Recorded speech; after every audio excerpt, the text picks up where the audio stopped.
ಅದು ಏಕೆಂದರೆ ನಾವು ಸನ್ಯಾಸ ಆಶ್ರಮದವರು ಮೇಲಾಗಿ ಗುಡ್ಡ ಗಮನದಲ್ಲಿ ಹಣ್ಣಪ್ಪಂದು ಕಾಲಹರಣ ಮಾಡಬೇಕು. ನನ್ನಂತ ಸನ್ಯಾಸನ್ನು ಕಟ್ಟಿಕೊಂಡು ನೀನೇನು ಸುಖ ಪಡುವಿ. ಬೇಡ ರೇಣುಕಾ ಬೇಡ. ಏನು ಗುರುಗಳೇ? ಆದರೆ ತಮ್ಮ ಗುಣ ಮದುವೆ ಇಲ್ಲ ಮತ್ತೆ ಮದುವೆ ಇಲ್ಲ ಗುರುಗಳೇ.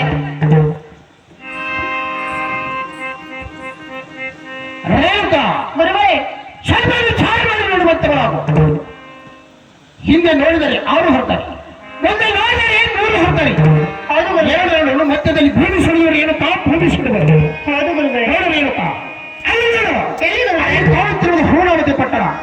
ಆ ಹೂಣಾವತಿ ಪಟ್ಟಣಕ್ಕೆ ಹೋಗಿ ಒಳ್ಳೆ ಮರವನ್ನು ನೋಡಿ ಮದುವೆ ಮಾಡಿಕೊಂಡು ಸುಖವಾಗಿ ಕಾಲ ಹೇಳಬಾರದು. ನನ್ನಂತ ಸನ್ನಿಶನ್ನು ಕಟ್ಟಿಕೊಂಡು ನೀನು ಸುಖ ಪಡೆದಿ. ಬೇಡ ರೇಣುಕಾ ಬೇಡ. ಏನು ಗುರುಗಳೇ? ಜ್ಞಾನ ಜ್ಯೋತಿ ಪುಣ್ಯ ಕಾಲಕ್ಕಾಗಿ ತಮ್ಮ ಕೈ ಬಿಟ್ಟು ಇಚ್ಛೆ ಮಾಡಿದ ಗುರುಗಳೇ. ಏನು ಗುರುಗಳೇ?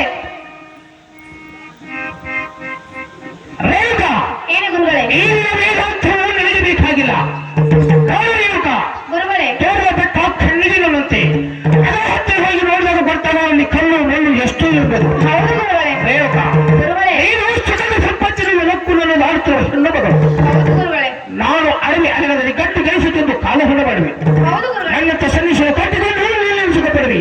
ಬೇಡ ರೇಣುಕಾ ಬೇಡ. ಏನು ಗುರುಗಳೇ?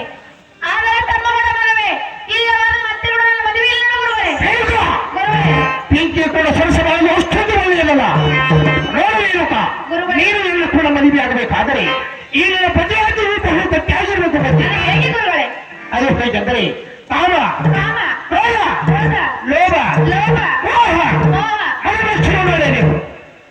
ಇದು ಅಲ್ಲದೆ ಈಗಿನ ಇಲ್ಲಿ ತನ್ನ ಆಟವನ್ನು ಮಾಡಬೇಕು. ಶಿವ ಶಿವ. ಅಂದರೆ ನಿನ್ನ ಕೂಡ ಮದುವೆ ಇಲ್ಲವಾದರೆ ಸಾಧ್ಯವಿಲ್ಲ. ನೀನು ಸಾಧ್ಯವಿಲ್ಲ. ಏನು ಗುರುಗಳೇ? ತಮ್ಮ ಮಾತಿಗೆ ಎಲ್ಲರಿಗೂ ಅಪ್ಪಣೆ ಗುರುಗಳೇ. ಏನು ನೀನು ಎಲ್ಲರಿಗೂ ಸಿದ್ಧವಿರಲಿಯಾ? ಹೌದು ಗುರುಗಳೇ. ರೇಣುಕಾ ಗುರುಗಳೇ ನೀನು ನೋಡಿದಂತೆ ನಡೆಯುತ್ತಿರುವುದಿಲ್ಲ. ನನಗೆ ವಚನ ಬಿಟ್ಟರೆ ಮಾತ್ರ ಬಂದಿರ ಕಾರ್ಯ. ವಚನ ವಚನ ತೆಗೆದುಕೊಳ್ಳುವ ವಚನ.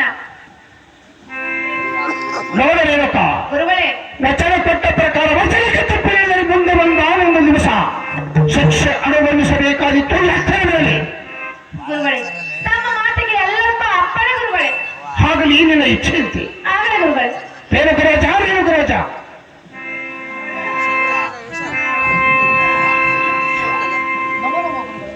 ನಿಮಗೆ ಮಂಗಳವಾರದ ಮೇಲೆ ಕೇಳುತ್ತವರಾಗಿ ನೋಡಿ ರೇಣುಕರಾಜ, ನಾನು ನೋಡಿ ನಿಮ್ಮ ಮಗಳ ಕೂಡ ಲಗ್ನಕ್ಕೆ ಒಪ್ಪಿಕೊಂಡಿದ್ದೇನೆ.